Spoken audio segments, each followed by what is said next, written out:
Hi అండి, అందరికీ నమస్తే. Welcome back to Satvika's veg cooking.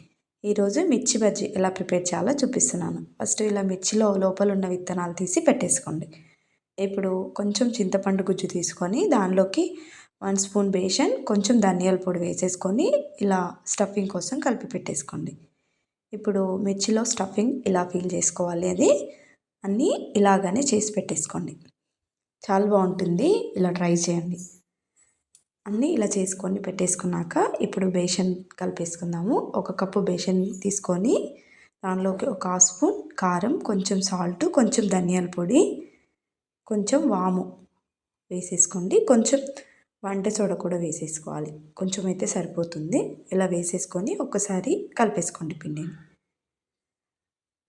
ఇలా కారం మొత్తం అన్నీ కలిసేటట్టు కలిపేసుకున్నాక దీనిలోకి కొంచెం వేడి వేడి ఆయిల్ వేసేసుకొని మరొకసారి కలిపి దీంట్లో కొంచెం కొంచెం వాటర్ వేసేసుకుంటూ మనకి బజ్జీలు వేసే విధంగా కలిపేసుకోవాలి పిండిని. చూడండి, ఈ విధంగా కలిపితే సరిపోతుంది. ఇలా కలుపుకున్నాక ఒకటొకటి మిర్చి ఈ విధంగా తీసుకొని ఆయిల్లో వేసేసుకోవడం అంతే. చూడండి, ఇలా వేసుకున్నాక ఒకటొకటి ఇలా టర్న్ చేసేసుకోండి. ఇలా చేసుకొని ఒక ప్లేట్లోకి సర్వ్ చేసుకున్నాం.